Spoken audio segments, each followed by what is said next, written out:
ومن يضلل وأشهد أن محمدا عبده ورسوله. يا أيها الذين آمنوا اتقوا الله حق تقاته ولا تموتن إلا وأنتم مسلمون.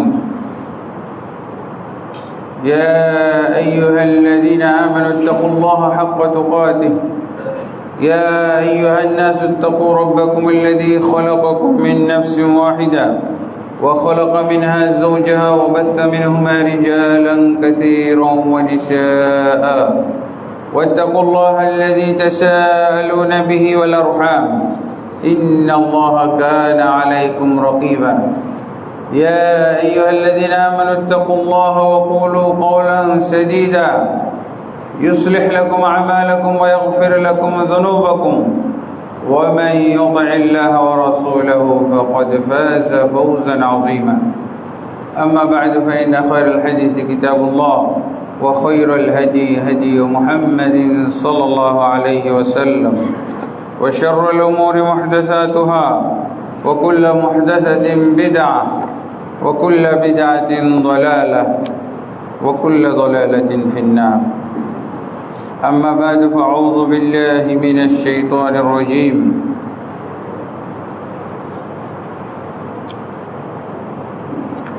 ولله على الناس حج البيت من استطاع إليه سبيلا ومن كفر فإن الله غني عن العالمين. وقال سبحانه: الحج أشهر معلومات فمن فرض فيهن الحج فلا رفث ولا فسوق ولا جدال في الحج.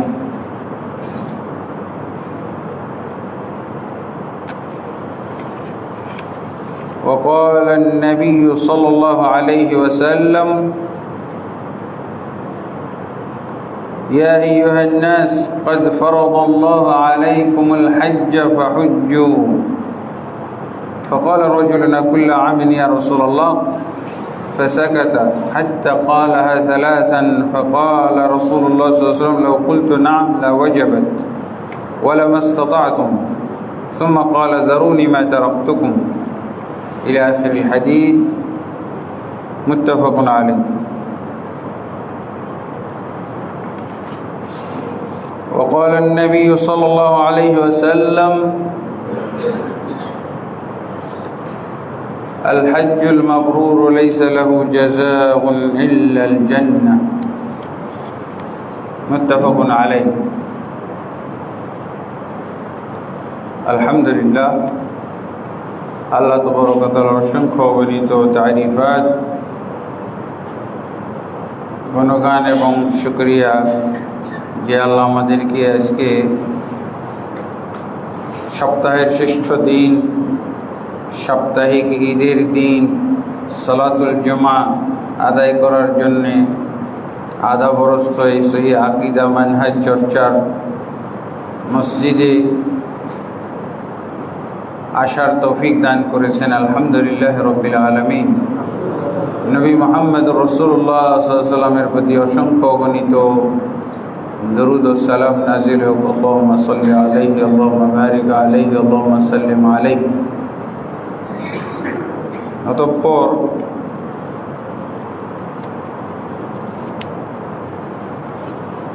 যেহেতু হজের আগে আমার অত্র মসজিদের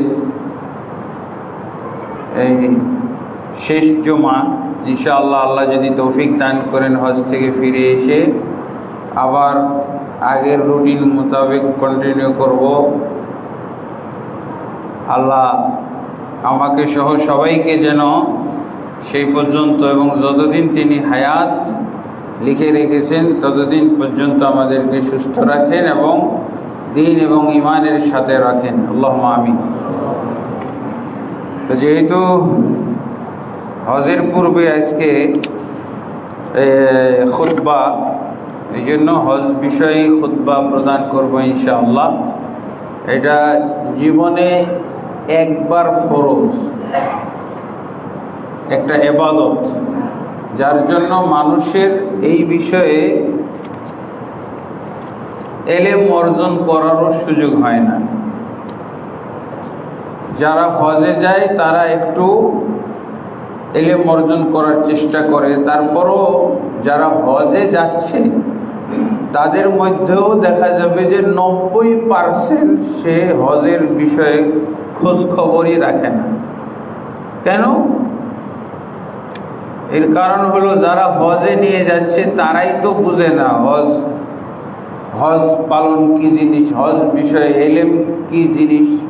গতানুগতিক হজ, সব কিছুতেই গতানুগতিক, সব কিছুতেই দেখা যাবে প্রকৃত এবং প্রচলিত অবস্থা।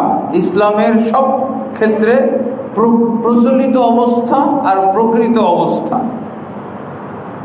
সালাতে হোক, দোয়া, জিকির, আজকার, সিয়াম, সব কিছুতে প্রচলিত। আর এটা হলো প্রকৃত। তো হজের ক্ষেত্রে হলো এরকমই, প্রকৃত অর্থে কিভাবে হজ পালন করতে হয় এটা আমরা জানি না। এইবারও যারা হজে যাবে তাদের আপনি ইন্টারভিউ নেবেন, খালি ফেল পাবেন, পাশ করা কোনো হাজি পাবেন না। অথচ ও কিন্তু একদিক থেকে পাশ। কোন দিক থেকে? যে হজ করে যখন আসবো তখন তো হাজি বলবেই, এই তো পাশ। আল্লাহর কাছে মকবুল হজ এইটার মানুষ চিন্তাই করে না। নিজের কাছে মকবুল, নিজের কাছে গ্রহণযোগ্য হজ, এটা নিয়ে মানুষ সন্তুষ্ট। আল্লাহর কাছে গ্রহণযোগ্য মকবুল হজ্জের পুরস্কার হলো জান্নাত, সরাসরি জান্নাত। আর গুনাহ মাফ। কেমন গুনাহ মাফ? একেবারে নবজাত শিশুর মতো। আপনার ঘরে যে শিশুটা জন্ম নিয়েছেন তার কিছু কবিরা গুনাহ, সগীরা গুনার তালিকা দিতে পারবেন? এইরকম নবজাত শিশুর মতো নিষ্পাপ হয়ে আল্লাহর কাছে হজটা যদি মকবুল হয়। কিন্তু আমাদের অধিকাংশ মানুষ নিজের কাছে মকবুল এই নিয়ে ব্যস্ত। নিজের কাছে মকবুল মানে কি? হাজি বলা শুরু করেছে, এই তো কবুল হয়ে গেছে হজ। মানুষের কাছে কবুল নিয়ে ব্যস্ত। আল্লাহর কাছে হজটাকে কবুল করাইতে হবে। মানুষের কাছে কবুল বা নিজের কাছে কবুল হয়ে গেছে, হ্যাঁ খুশি। এক হাজি সাহেব হসপিটাল থেকেই ঘুরে আসছে, ওর আর হজ করার সুযোগ হয়নি। গ্রামের ধনী মানুষ, হজ করার সুযোগ হয়নি। উনি হসপিটালে গিয়ে ভর্তি হয়েছে। হজের বেশ আগে যাইতে হয়তো, আর অসুস্থ হয়ে গেছে। নানান কারণে অসুস্থ হয়। এটা আল্লাহ যদি তৌফিক না দেয়, আপনি মক্কাতে গিয়েও হজ করতে পারলেন না, হসপিটালে থেকে আবার হসপিটালে চলে আসলেন, হসপিটাল থেকেই বিদায়। কিন্তু দেখা গেল হাজি বলা শুরু হয়েছে, ও আর হজে যায় নাই। হাজি তো কবুল, মানুষের কাছে তো কবুল হয়েই গেছে আমার হজ। হাজি বলা শুরু করেছে, আর দরকার কি যাওয়ার? আর তো কোনো দরকার নাই। আগের যুগে যখন ওই যে বম্বে দিয়ে যে স্টিমার লঞ্চে যাই তো হজে, পানি জাহাজে, তখন তো অনেকেই পানি জাহাজ ফেল করতো। তো কি বম্বে হাজি বলা হইতো। বম্বে হাজি কি জিনিস? হ্যাঁ, মানে বোম্বাই থেকে উনি ফেরত আসছেন, লঞ্চ ধরতে পারেন নাই, প্লেন ছুটে যায় এরকম। তো এটা হলো মানুষের কাছে গ্রহণযোগ্য হজ আর আল্লাহর কাছে গ্রহণযোগ্য হজ। তো এই জন্য আমাদেরকে কিছু হজের নিয়ম কানুন, হজ বিষয়ে আলোচনা শোনা দরকার। কারণ বছরে একবার ফরজ, না বছরে না, জীবনে একবার ফরজ।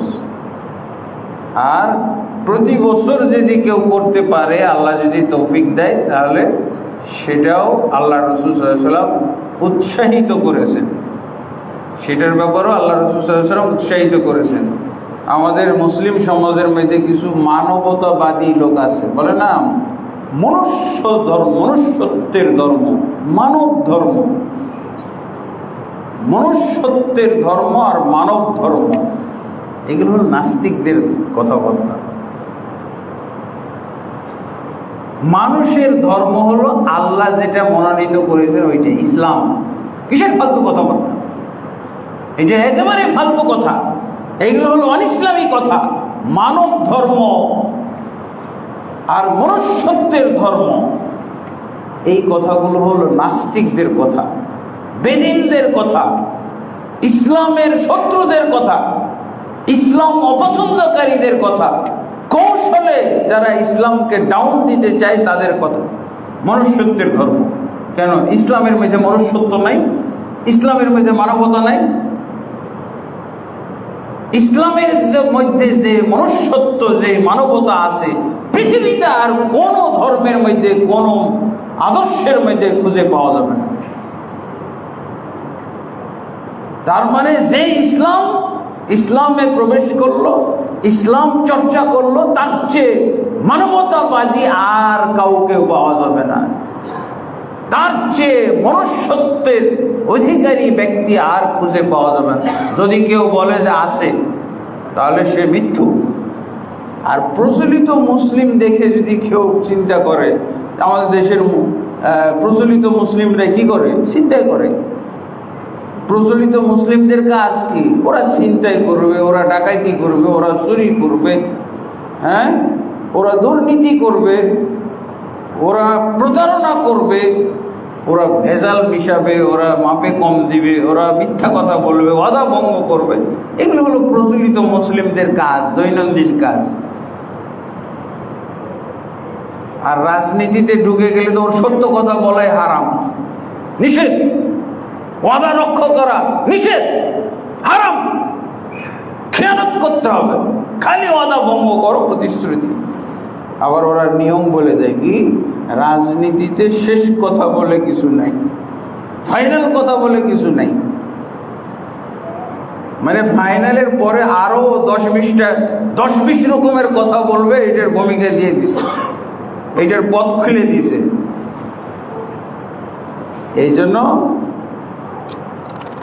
মুসলিম হয়ে গেলে, ইসলামে প্রবেশ করলে, সত্যিকার অর্থে মুসলিম হলে, পরিপূর্ণভাবে ইসলামে প্রবেশ করলে তার ভিতরে মনুষ্যত্বের আপনি কোনো ঘাটতি পাবেন না। 100% মনুষ্যত্ব পাবেন, তাকে মানবিক পাবেন। এরা হলো কৌশলে ইসলাম বিরোধিতা করে, যে বারবার হজ না করে ওটা টাকা দান করে দিলেই তো হয়, বারবার উমরায় না গেলে দান করে দিলেই হয়, দান করলে আমি নবজাত শিশুর মতো হয়ে যাবে, এই হাদিসটা দেখো। দান তো আমি করি, দানও করি, হজও যায়, দানও করি, হজও যায়। যে হজ বারবার হজ করে না, ও দানও করে না। আমাদের এক হাজির সাথে তর্ক হয়েছে, তারা প্রতি বছর বা 2-1 বছর পর পরই হজে যায়। বলছে এই টাকাটা দিয়ে যদি আপনারা দান করে দেন তো ভালো হয় না? বলছে আপনি যে 90 লাখ টাকা দিয়ে গাড়ি কিনছেন, আপনি 20 লাখ টাকার গাড়ি কিনে আপনি যদি বাকি টাকা দান করে দেন, এটা হইতো না? আপনি যে ইউরোপ আমেরিকা ঘুরে বেড়ান, সেই টাকাটা আপনি ইউরোপ আমেরিকা না ঘুরে, কক্সবাজার না ঘুরে, ব্যাংকক না ঘুরে, ওই টাকাটা দান করে দিলে হয় না?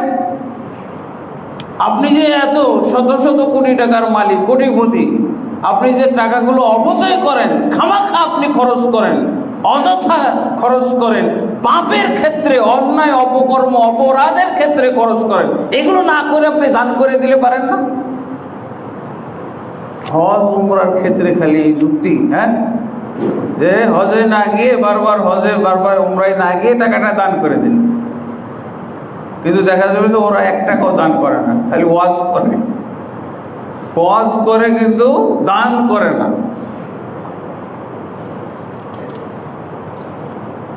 তো আলহামদুলিল্লাহ, রাসূল আল্লাহ তাবারক ওয়া তাআলা হজকে যে ফরজ করে দিয়েছেন, হজ হলো ইসলামের 5ম ফরজ। এর দলিল কোথায়? সূরা আল ইমরানের 97 নম্বর আয়াত। সূরা আল ইমরানের কত নম্বর আয়াত? 97 নম্বর আয়াত।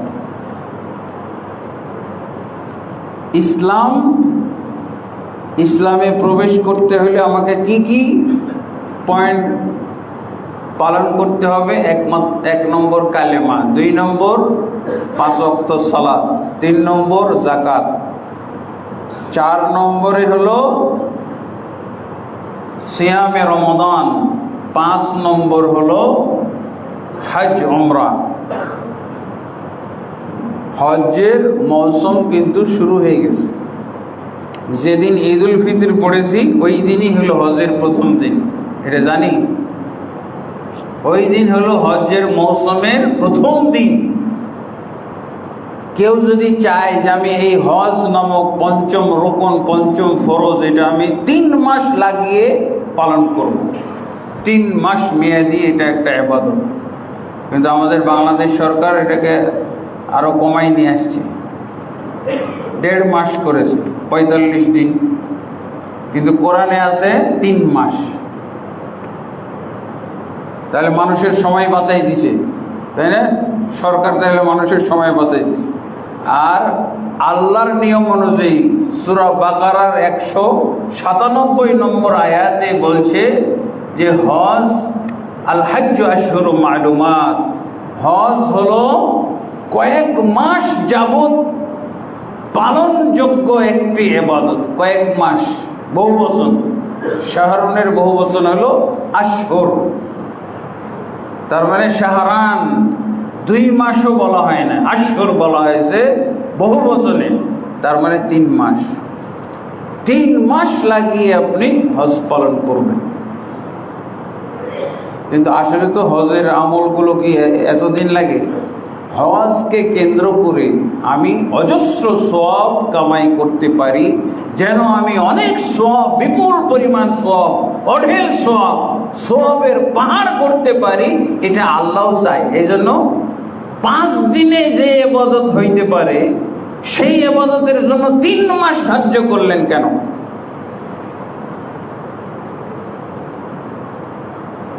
দশ, 11, 12, 13, 10, 11, 12, 13, এই 4 দিন। যদি এর আরেকদিন আগে বলি তাহলে 5 দিন। 9 তারিখ থেকে শুরু করে তাহলে 5 দিন। 9 তারিখ হলো আরাফা।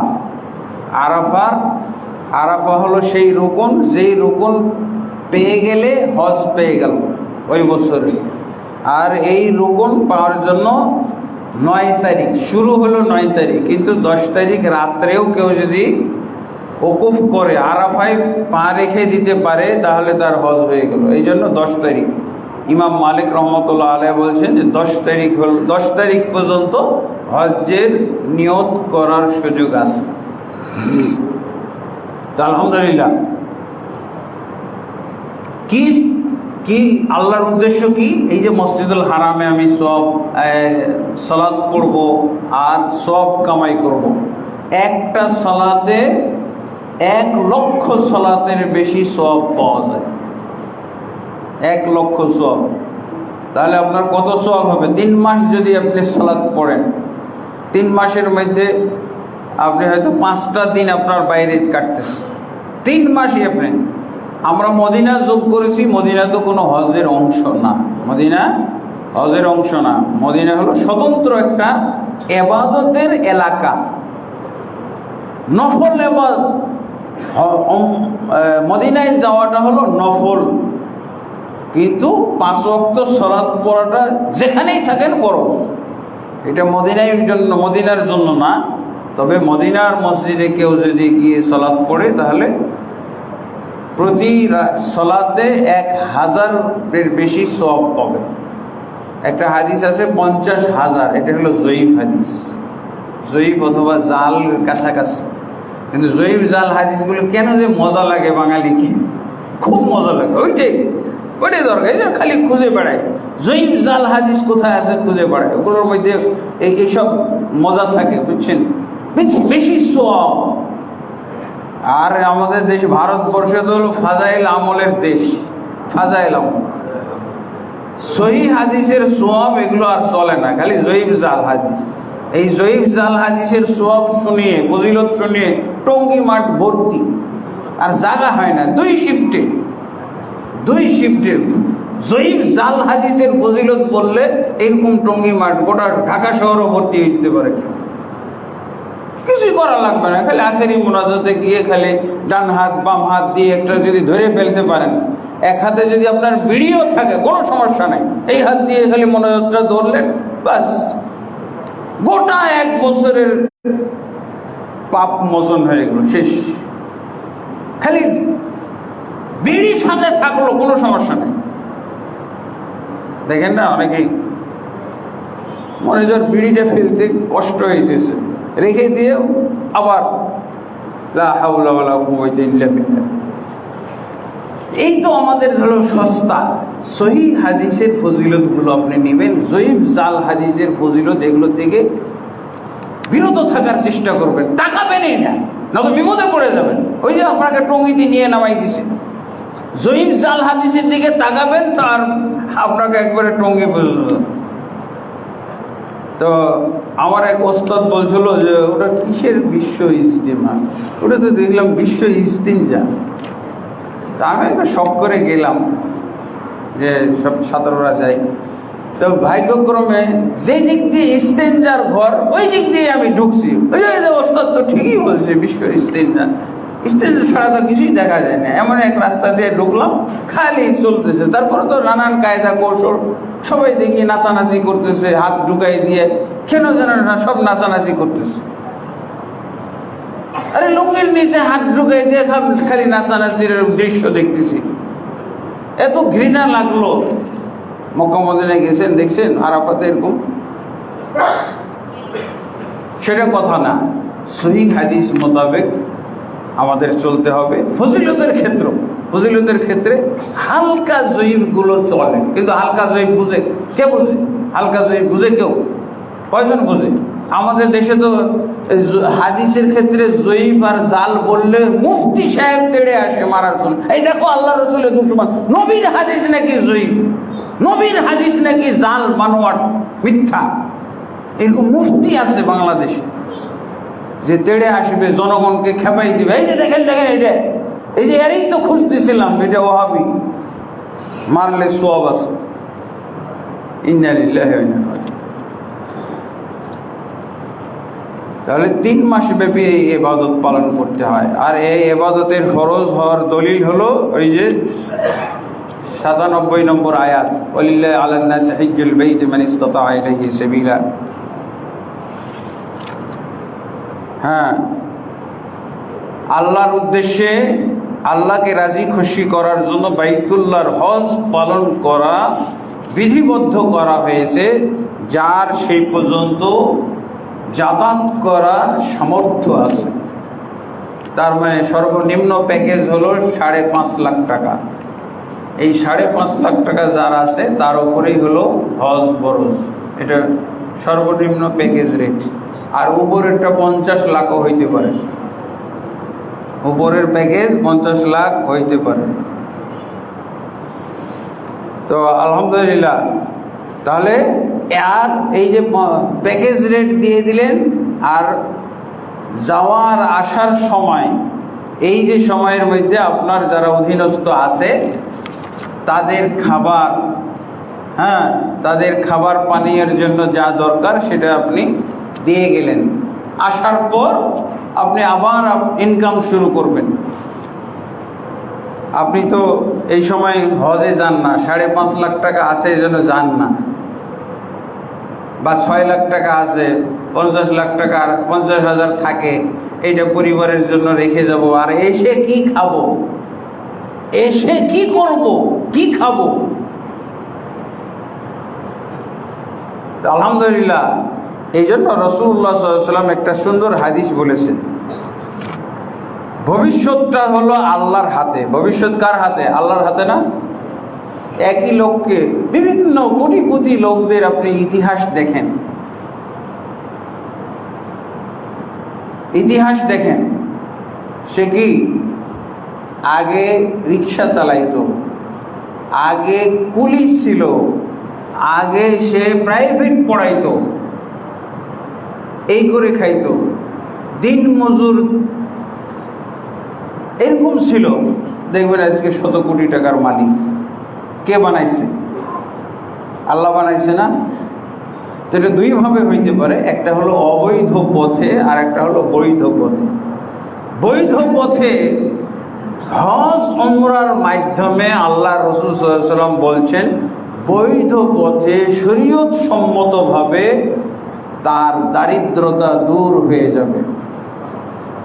এই যে অভাবের বলছো, হাই হাই 5.5 লাখ টাকা খরচ করে দিলাম আর 50,000 রেখে গেলাম, এসে কি খাবো? এইটার জবাব আল্লাহ রাসূল সাল্লাল্লাহু আলাইহি ওয়াসাল্লাম সুন্দর করে দিয়েছেন। কি বলছেন?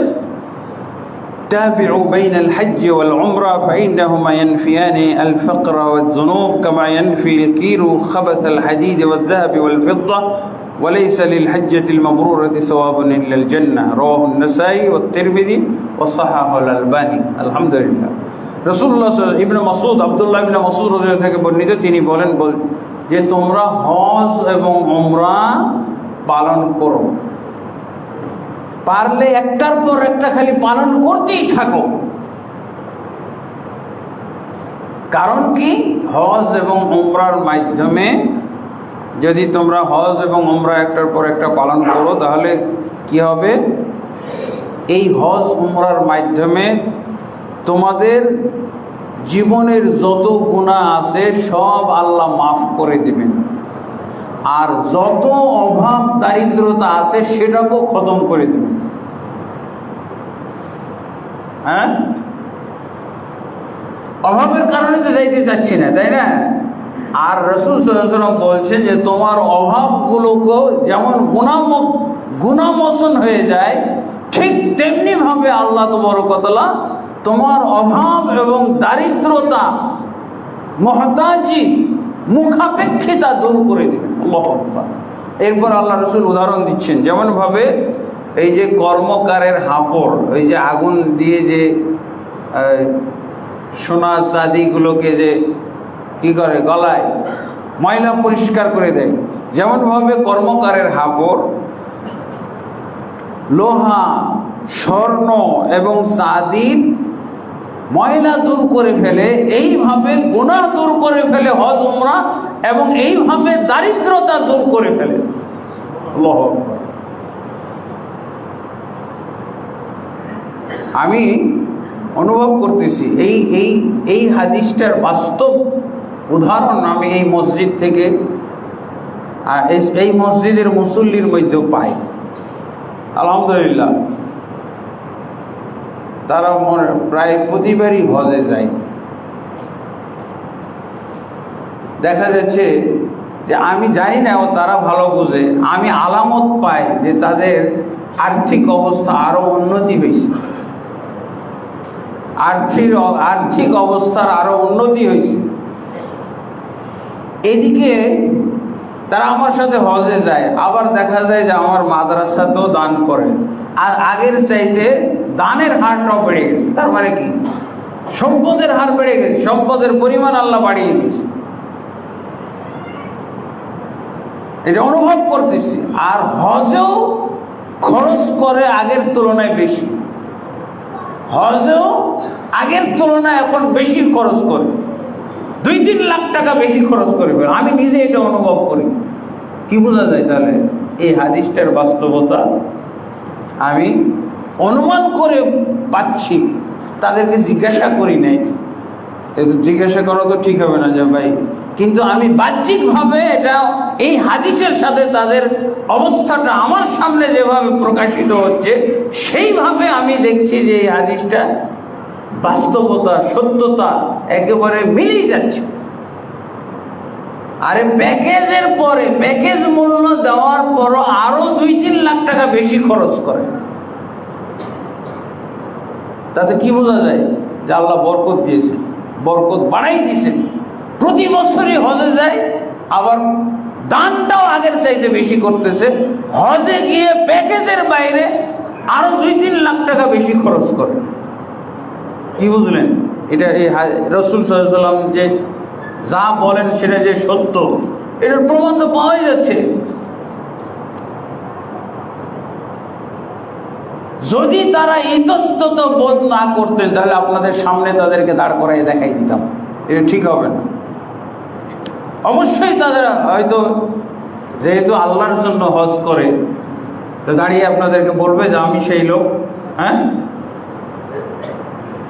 নাহলে তো যাইতই না হজে। আলহামদুলিল্লাহ।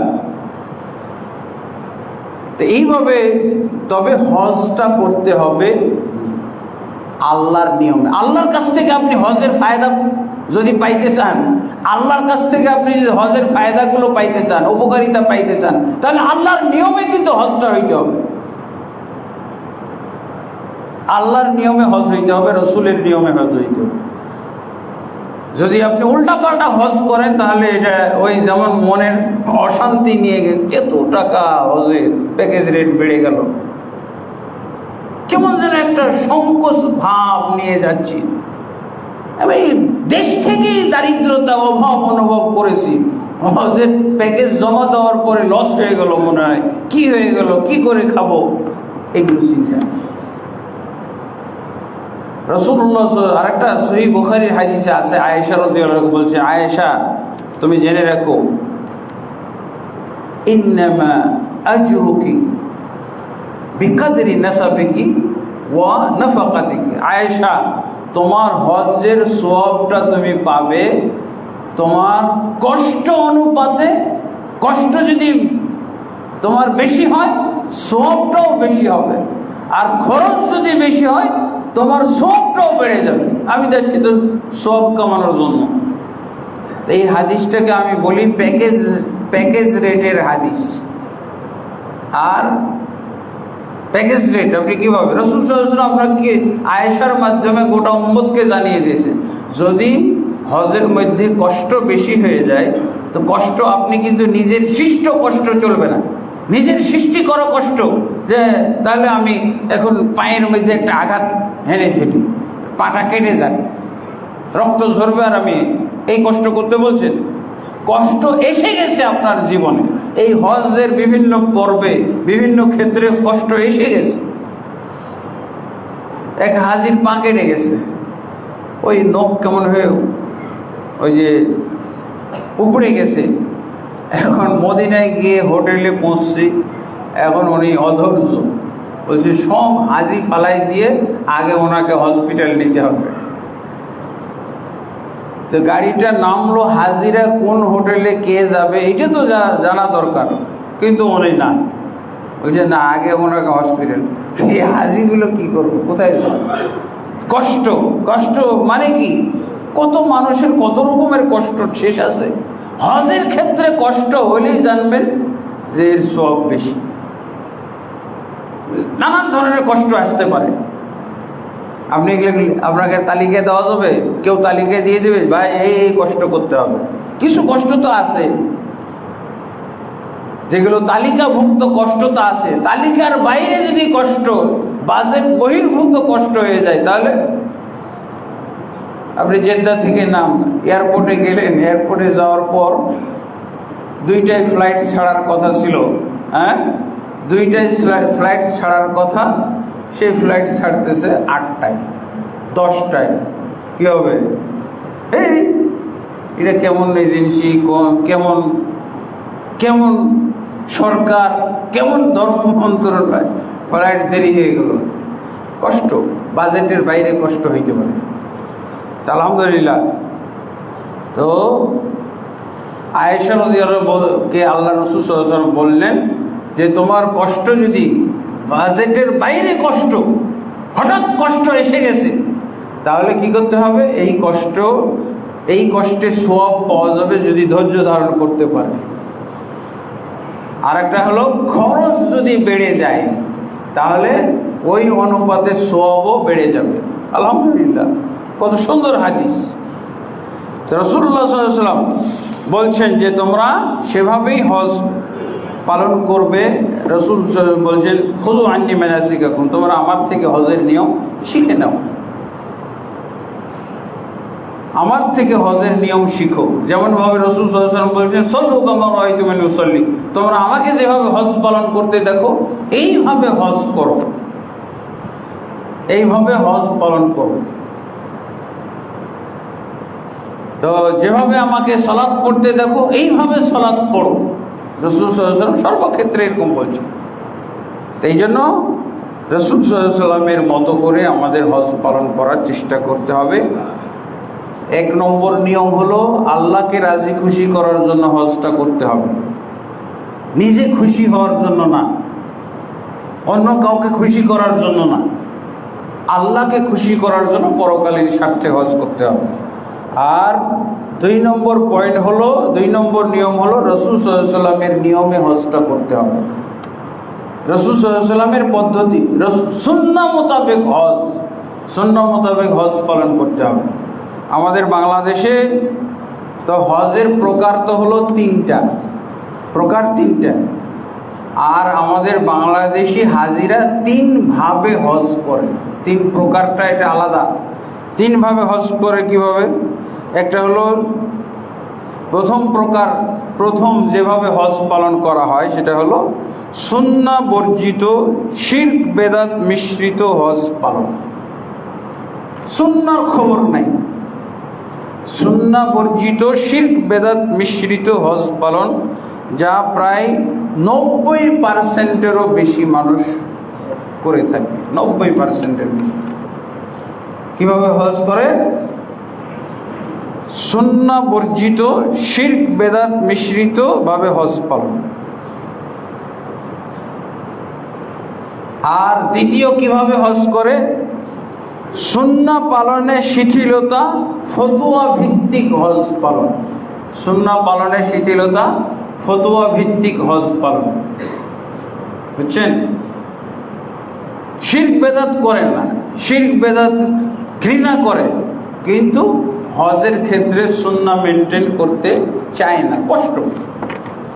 2 জন মাদানির সাথে আমি হজ করেছি আগে।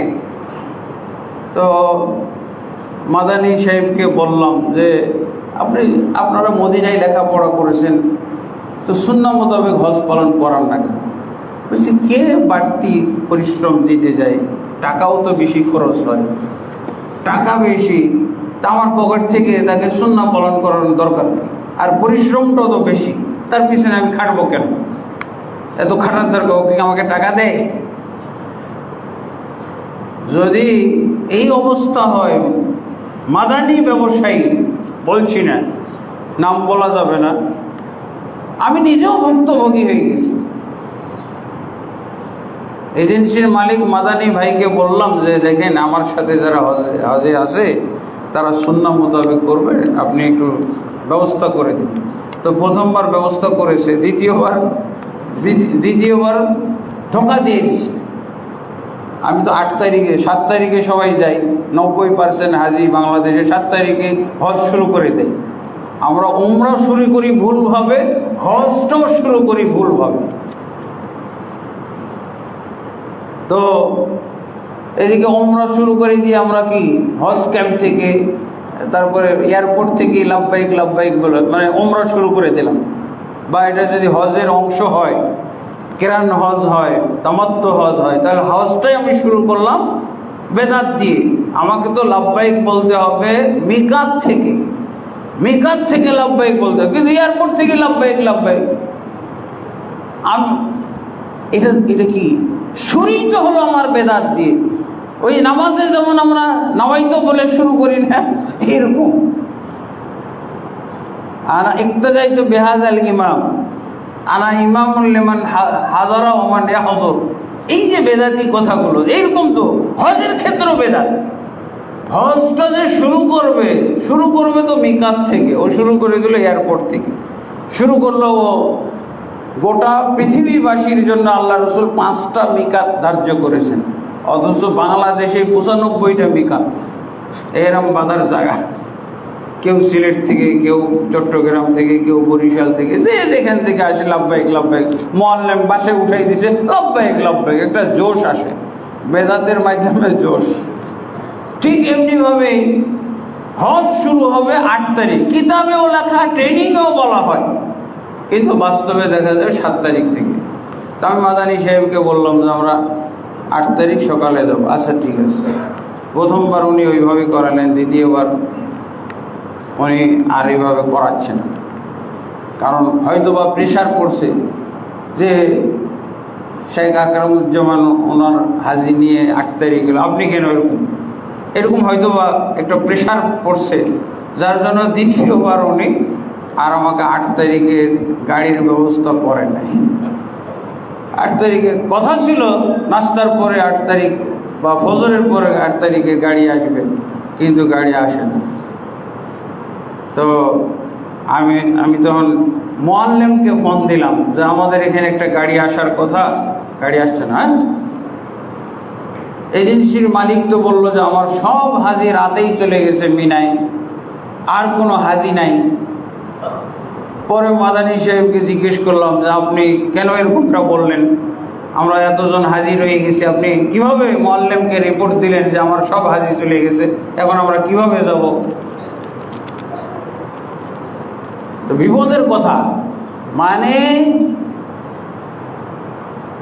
শুধু যদি ব্যবসায়ী হয়ে যায় এজেন্সির মালিকরা, শুধুই যদি ব্যবসায়ী, সুন্নাহ পালন করতে হবে না, সুন্নাহ মোতাবেক একটা ইবাদত করতে হবে না।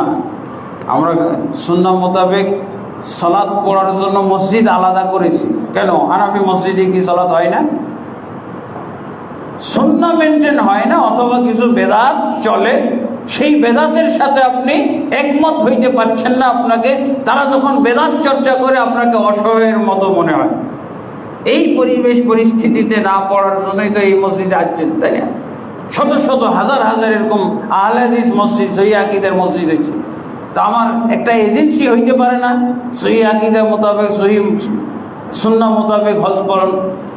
তো ওনাকে ধরলাম, তা আমি নিজে ফোন দিলাম না মাদানী সাহেবকে, আমার অ্যাসিস্ট্যান্টকে দিয়ে ফোন করাইলাম, একজন হাজিকে দিয়ে। বলেন তো উনি এই প্রতারণাটা করলেন কেন? মোয়াল্লেমকে উনি কেন বলে দিলেন যে আমার হাজি সব চলে গেছে?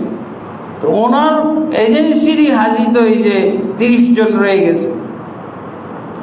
তো বলছে যে আকরাম সাহেবকে বলে দেন যে হেঁটে যাওয়াও সুন্নাত, গাড়িতে যাওয়া এটা বেদাত। ইন্না লিল্লাহি ওয়া ইন্না ইলাইহি। হেঁটে যাওয়া সুন্নাত, অথবা উট ঘোড়া ইত্যাদিতে চড়ে যাওয়া সুন্নাত।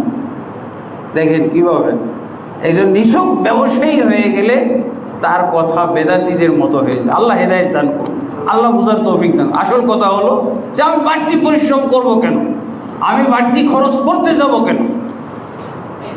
আমাকে কি উনি আলাদা করে বেশি টাকা দিবে? কিন্তু আসলে এই দায়বদ্ধতা না থাকলে এরকমই হয়। এটাকে আমি বলি।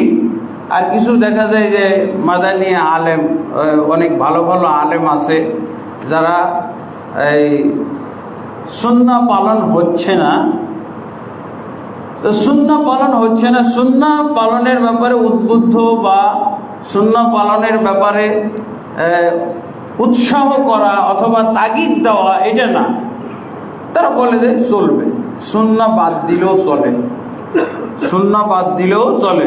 তো সুন্নাহ বাদ দিলে চললে তো আমি অন্য মসজিদে যাইতাম, ওখানে রাফুল এদানটা নাই, ওখানে পা মিলানোটা সুন্নাহ এটা নাই, ওখানে বুকে হাত বাঁধার এটাই তো সমস্যা, এগুলো তো সুন্নাহ, সমস্যা কি? এই জন্য ওরা বলছে সুন্নাহ মেনটেন না করলেও হজ হয়, ফতোয়া দিয়ে দিচ্ছে। এই জন্য আমি এই দ্বিতীয় প্রকারকে বলছি, এটা কি? সুন্নাহ পালনের শিথিলতা, ফতোয়া ভিত্তিক হজ পালন। 9% মতো মানুষ এইভাবে হজ করে, সুন্নাহ পালন করছে না, কিন্তু বলছে যে এই সুন্নাহ পালন না করলেও হজ হবে, কোনো সমস্যা নেই, ছুটে গেছে ছুটে গেছে। আর এজেন্সির মালিকও বলে দিচ্ছে যে আপনি ফতোয়াটা দিয়ে দেন, এই সুন্নাহ ছুটে গেলে কোনো সমস্যা নাই। তখন আলেম বলে দিচ্ছেন যে হ্যাঁ, এটা সুন্নাহ ছেড়ে দিলেও কোনো সমস্যা নেই। আরে পালন করার আগে চেষ্টা করি, যদি চেষ্টা করে না পারি, তখন একটা ঘটনা মনে পড়ে গেল। 2017-তে আমরা যখন হজে যাচ্ছিলাম, তো আমি ট্রেনিং দিতাম। এই ট্রেনিং থেকে সুন্নাহ মোতাবেক হজ পালন, তারপরে আমার এই বইটাও বিভিন্ন জায়গায় ছড়িয়ে গেছিল, এই বইটা বিভিন্ন জায়গায়।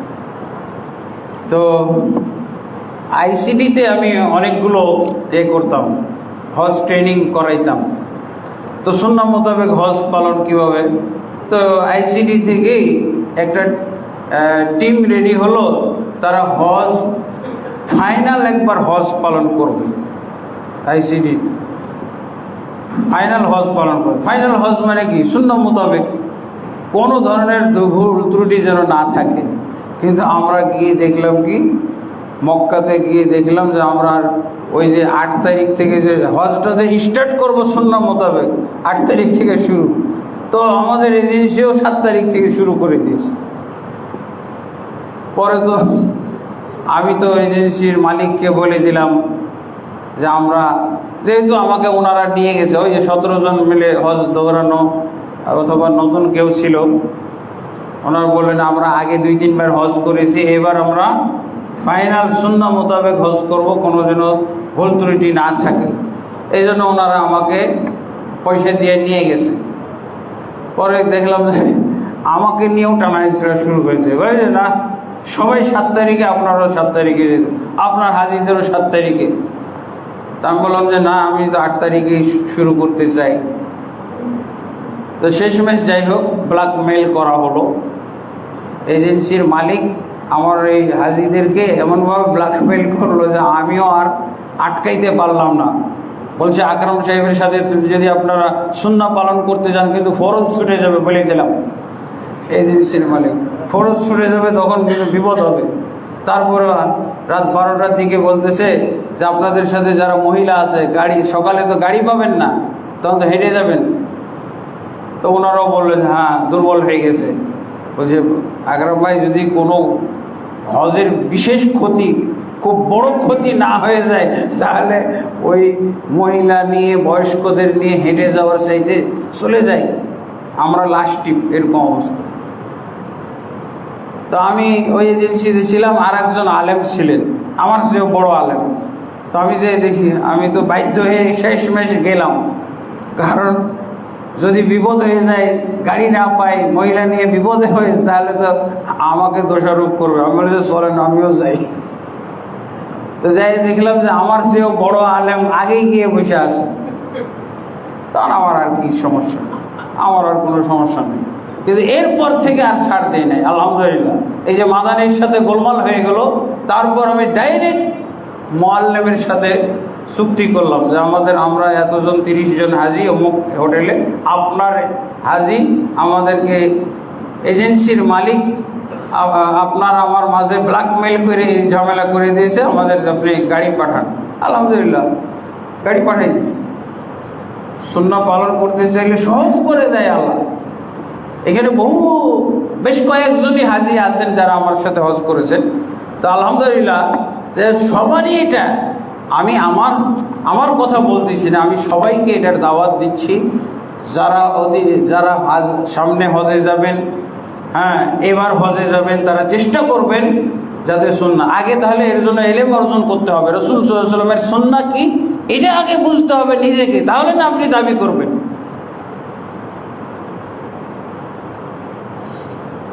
তো আলহামদুলিল্লাহ। আর হলো তৃতীয় যেটা, শিরক বেদাত মুক্ত পুরোপুরি নবী সাল্লাল্লাহু আলাইহি ওয়াসাল্লামের সুন্নাহ মোতাবেক হজ পালন, যা আমার পর্যবেক্ষণে 1%-এরও কম হজ করে, 1%-এরও কম। এই হলো অবস্থা।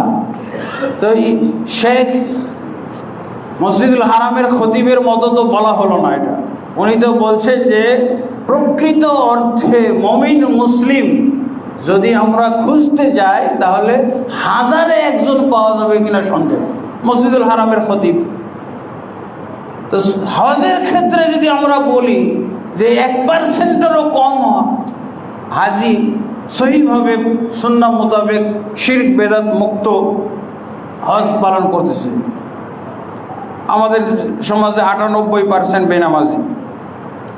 তো হজের ক্ষেত্রে হঠাৎ করে এত সহি হজ পালনকারী হয়ে যাবে, এটা খুবই মানে যুক্তি বহির্ভূত কথাবার্তা।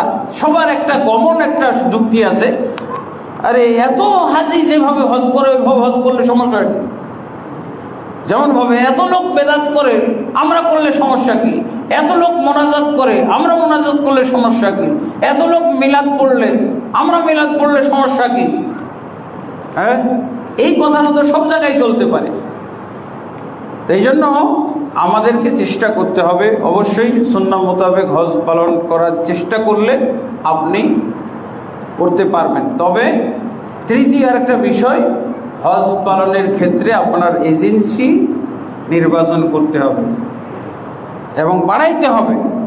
গোটা বাংলাদেশের এজেন্সিগুলোকেও আমি দাওয়াত দিচ্ছি যে এজেন্সির মালিকরা, কাফেলার মালিকরা, আপনারা সুন্নাহ মোতাবেক হজ পালন নিজেরা শিখেন আর অন্যদেরকে ব্যবস্থা করেন, অন্যদের হজ করানোর ব্যবস্থা করেন। আল্লাহ যদি আমি একান্তভাবে চাই আর এর উপরে যদি দৃঢ় থাকি তাহলে অবশ্যই আমি পালন করতে পারবো।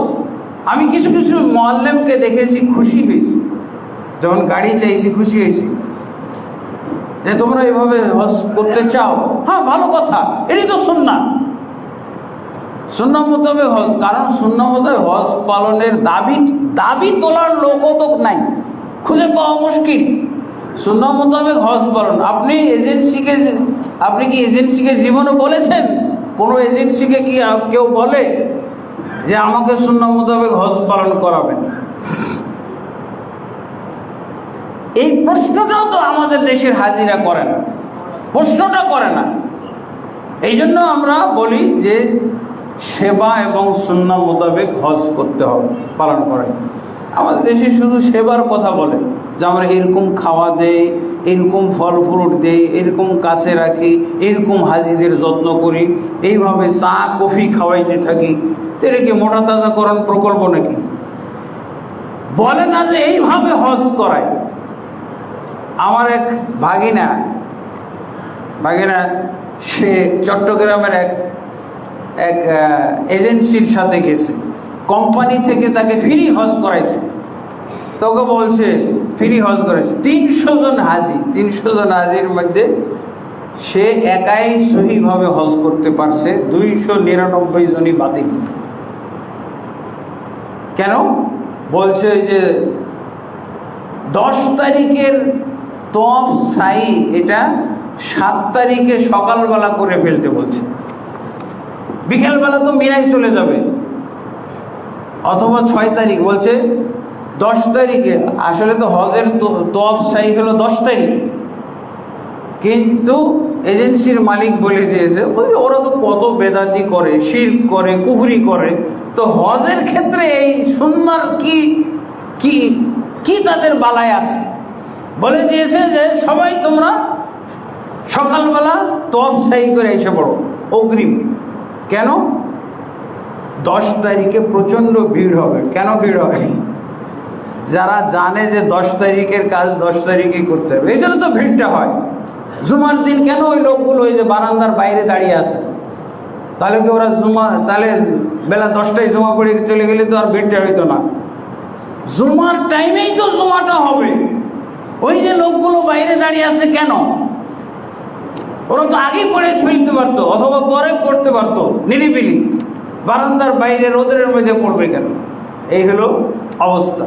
প্রচন্ড ভিড় হবে, হাজিকে ভয় দেখাইছে 10 তারিখে প্রচন্ড ভিড় হবে, গাড়ি ঘোড়া থাকবে না, হারিয়ে যাওয়ার সম্ভাবনা, অসুস্থ হয়ে যাওয়ার সম্ভাবনা, এজেন্সির লোক আপনার কোনো খোঁজ খবর নেবে না।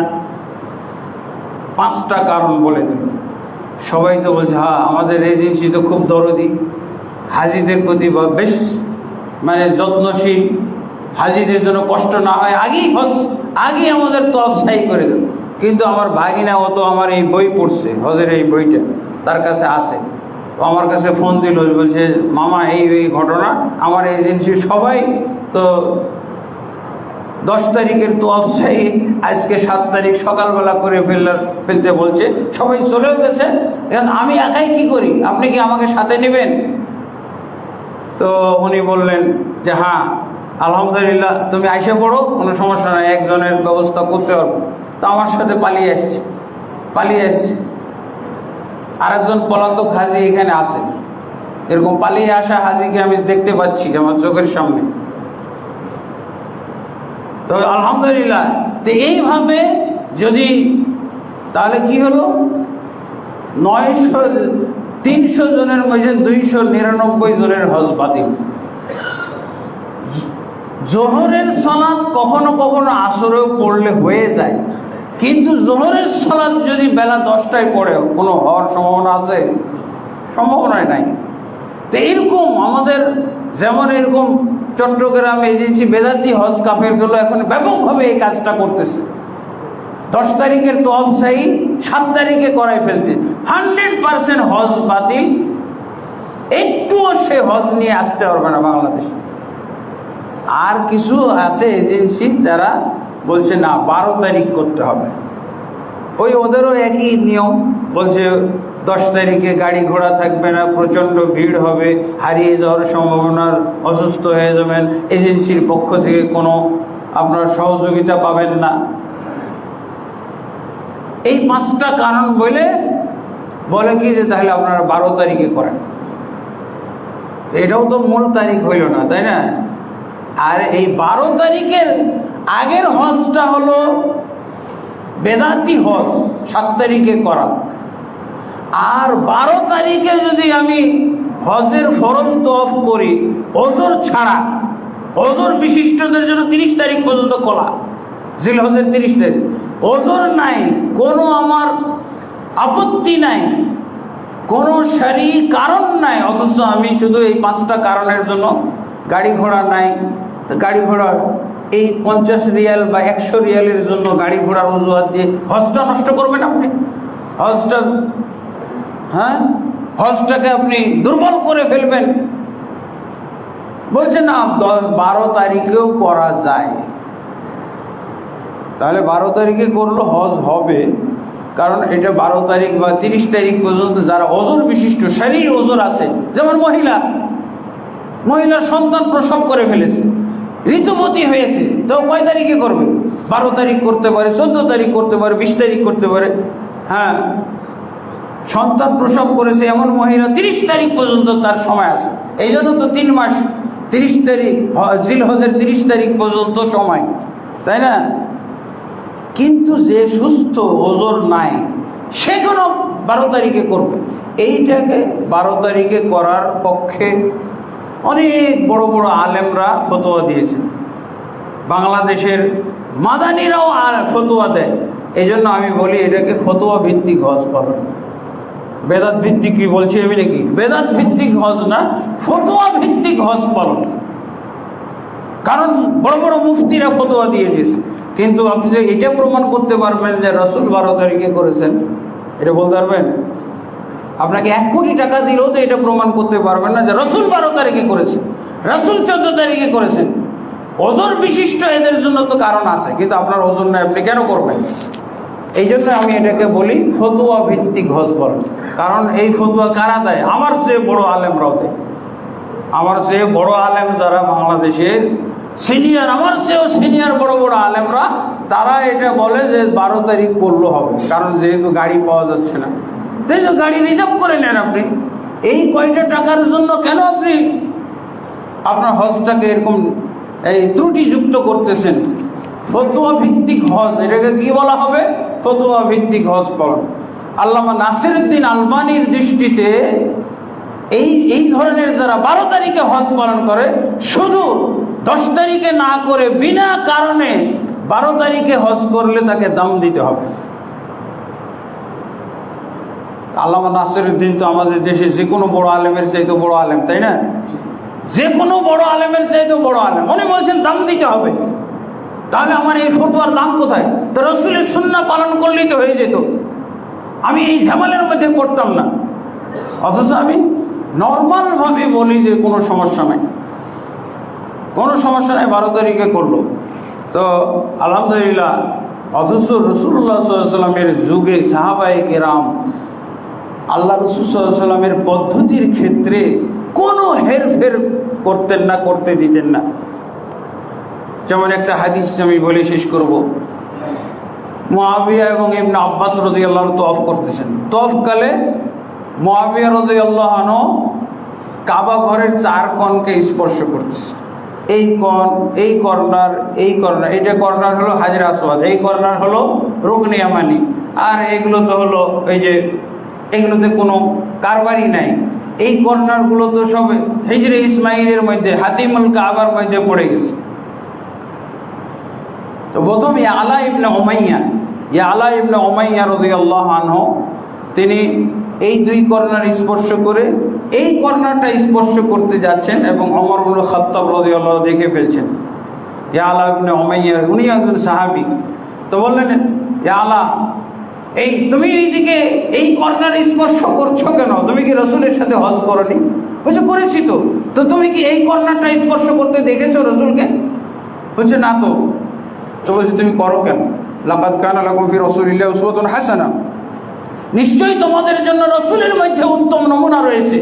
তুমি এই কর্নার স্পর্শ করতে পারো না? ইয়ালা ইবনে উমাইয়া ত্যাগ করো, আর কখনো আর কোন চক্করে এই কর্নার স্পর্শ করবে না। ইবনে আব্বাস এবং মুআবিয়া রাদিয়াল্লাহু তওয়াফ করতেছেন। তো মুআবিয়া রাদিয়াল্লাহু 4 কর্নারকে স্পর্শ করছেন, ইয়ালা ইবনে উমাইয়া 3 কর্নার আর মুআবিয়া 4 কর্নার। এটা সহিহ বুখারী মুসলিমের মধ্যে আছে হাদিসটা। এই কর্নার স্পর্শ করতেছে, এই কর্নার স্পর্শ হাজরে আসওয়াদ, এই কর্নার স্পর্শ করতেছে, এই কর্নার। ইবনে আব্বাস এটা দেখে হতভম্ব। তারপরে মুআবিয়া রাদিয়াল্লাহু সামনে দাঁড়িয়ে গেছে যে আপনার তো তওয়াফ হচ্ছে না। কি জন্য জানেন? স্পর্শ করার নিয়ম হলো এই 2 কর্নার, কিন্তু আপনি তো এই 2 কর্নার কেন স্পর্শ করতেন? এর জবাবদিহিতা করবেন, তারপরে আপনি তওয়াফ করবেন। ইবনে আব্বাস সামনে দাঁড়ায় গেছে। লিমা তাসতালিমু হাযাইনি রুকনাইনি ওয়া লাম আরা রাসূলুল্লাহ সাল্লাল্লাহু আলাইহি ওয়াসাল্লাম, হে মুআবিয়া আপনি কেন এই 2 কর্নার স্পর্শ করতেছেন অথচ রাসূল সাল্লাল্লাহু আলাইহি ওয়াসাল্লাম এই 2 কর্নার স্পর্শ করেননি? ঘটনা কি আপনি বলেন। তো ইবনে আব্বাস মুআবিয়া রাদিয়াল্লাহু আনহু যুক্তিবাদী ছিলেন, খুব চালাক পণ্ডিত ব্যক্তি, সাহাবী এবং খুব বিচক্ষণ সাহাবী ছিলেন। কাতেবে ওয়াহী, খালুল মুমিনিন, মুমিনদের মামা। অথচ আমাদের দেশের একটা দল গালি দেয় তাকে। শিয়ারা গালি তো দিবেই, তাদেরকে গালি দেওয়ার জন্যই সৃষ্টি করা হয়েছে। রাফিজি শিয়া, আবু বকর, ওমর, ওসমান সমস্ত সাহাবীদেরকে গালি দেয়। মুআবিয়া রাদিয়াল্লাহুকে কঠিনভাবে গালি দেয়। কেন মুআবিয়ার দোষ হলো? কেন উনি ইয়াজিদ জন্ম দিলেন? কেন ইয়াজিদকে তিনি খলিফা বানিয়ে গেলেন? অথচ হাদিস মোতাবেক ছিল। তো যাই হোক, ইবনে আব্বাস তার গতি বন্ধ করে দিয়েছেন, তওয়াফের গতি থামিয়ে দিয়েছেন। বলছে আপনি এটা জবাব দিবেন, তারপর তওয়াফ করবেন। তো মুআবিয়া বলছেন, লাইসা মিনাল বাইতি শাইউন মাহজুরা। ইবনে আব্বাস আপনি কি বলেন? আল্লাহ, এটা আল্লাহর ঘর, পবিত্র ঘর। এই ঘর তো পুরোটাই পবিত্র ঘর, এর আবার কোন জায়গা নাপাক? এই কর্নার, এই 2টা কর্নার কি নাপাক? স্পর্শ করা যাবে না? প্রত্যেক 4 কর্নারই তো আল্লাহর ঘরের অংশ, অতএব কোনো সমস্যা নাই। এটাই মুআবিয়া রাদিয়াল্লাহু যুক্তি। অথচ সাহাবীদের নিকটে এটা বিশাল ধরনের ভুল। তওয়াফ হচ্ছে না, মুআবিয়া তওয়াফই হচ্ছে না। কেন এই 2 কর্নার সে স্পর্শ করতেছে? এই জন্য তো এত গরজ ইবনে আব্বাস রাদিয়াল্লাহু আনহুমা। তো উনি খালি কোরআনের আয়াতটা তেলাওয়াত করেন, সূরা আহজাবের 21 নম্বর আয়াত। ক্বালা তাআলা লাকাদ কানা লাকুম ফি রাসূলিল্লাহি উসওয়াতুন হাসানাহ, নিশ্চয়ই তোমাদের জন্য রাসূলের মধ্যে উত্তম নমুনা। মুআবিয়া, এই আয়াতের জবাবটা আপনি দিয়ে যাবেন। আল্লাহ যে বললেন নিশ্চয়ই তোমাদের জন্য রাসূলের মধ্যে উত্তম নমুনা, উত্তম দৃষ্টান্ত, উত্তম পদ্ধতি, উত্তম মাপকাঠি আছে। তো আপনি রাসূলের নমুনার মধ্যে 2 কর্নার পাওয়া যাচ্ছে, আপনি 4 কর্নার স্পর্শ করে কি বুঝাইতে যাচ্ছেন? রাসূলের চাইতে উত্তম দৃষ্টান্ত আপনি প্রতিষ্ঠিত করতে চাচ্ছেন, রাসূলের চাইতে সুন্দর আদর্শ আপনি আমাদেরকে উপহার দিতে চাচ্ছেন। মুআবিয়া রাদিয়াল্লাহু কথার ভারত্ব বুঝে গেছেন, সাথে সাথে মুআবিয়া সারেন্ডার করে বলছেন, সাদাক্তা ইবনে আব্বাস, ইবনে আব্বাস আপনি সত্যিই আমাকে আপনি এই ভুলটা ধরিয়ে দিয়েছেন, না হলে আমি এই যুক্তির উপরে চালাইতে থাকতাম। আজকে দেখছেন না বেদাতীরা কিভাবে হজ করে? কাবা ঘর কিসের 4 কর্নার স্পর্শ? গোটা কাবা ঘরের মধ্যে স্টিকারের মতো লেগে আছে। এই অজ্ঞদেরকে কে বুঝাবে? 4 কর্নারের মাথা ব্যথায় মরতেছে ইবনে আব্বাস। আর আজকাল দেখা যাবে গোটা কাবা ঘরে স্টিকার লেগে আছে, হাজী সাহেবের স্টিকার। আমরা যেভাবে স্টিকার লাগাই বাচ্চারা, ওই এটা একটা খায় আর স্টিকার লাগিয়ে ওটা ওয়াল নষ্ট করে ফেলে, তো ঠিক এই বেদাতিরা কাবা ঘরের ওয়াল নষ্ট করে ফেলতেছে এইভাবে স্টিকারের মতো, সব ঝুলন্ত অবস্থা, পেট লাগিয়ে দিয়েছে, পিঠ লাগিয়ে দিয়েছে, এই অবস্থায় হাত লাগিয়ে দিয়েছে এরকম। তা আমরা যেটা বলতে চাচ্ছি, একটা হলো সূক্ষ্ম, আমাদেরকে তাহলে কিয়ামত কাল পর্যন্ত রাসূল সাল্লাল্লাহু আলাইহি ওয়াসাল্লামের সূক্ষ্ম সুন্নাহ মোতাবেক হজ পালন করার চেষ্টা করতে হবে এবং সমস্ত ইবাদত পালন করার চেষ্টা করতে হবে। ফতোয়া ভিত্তিক হজ করাটাও আমি পছন্দ করি না। আল্লাহ তাবারক ওয়া তাআলা আমাকে এবং সবাইকে যেন সুন্নাহ মোতাবেক হজ পালন করার তৌফিক দান করেন। ছোট্ট একটা, এই যে হজ পালনের ক্ষেত্রে একটা আমার আছে, তালিকা আছে। হাজী সাহেবরা যেসব ভুল করে অথবা ভুল করানো হয়, এরকম 34-35টা মতো ভুলের তালিকা দেওয়া আছে এই লিফলেটটাই, আল মাদানী হজ কাফেলা কি ও কেন। এইটা আপনারা যারা হজে অতীতে গেছিলেন মিলিয়ে দেখবেন কয়টা ভুল আপনার হয়েছে। এবার যারা যাবেন তারাও একটু সতর্ক হবেন, ভবিষ্যতে যারা যাবেন তারা যাতে ভুল ত্রুটি মুক্তভাবে হজ করতে পারেন। এরকম লোকেরা, এই 3 শ্রেণীর লোক এই লিফটটা নেবেন।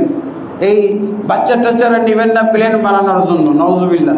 এটা অবশ্যই আপনারা সতর্ক থাকবেন। আর আপনাদের আত্মীয় স্বজনদের জন্য নিতে পারবেন, বলে যেতে হবে, সবাইকে দেওয়া যাবে না। তো ইনশাল্লাহ গেটে পাবেন অথবা মসজিদে পাবেন আমাদের যারা ভাইয়েরা আছেন।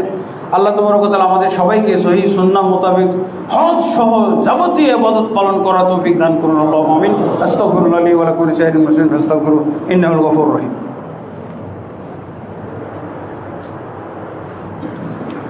আলহামদুলিল্লাহি রাব্বিল আলামিন।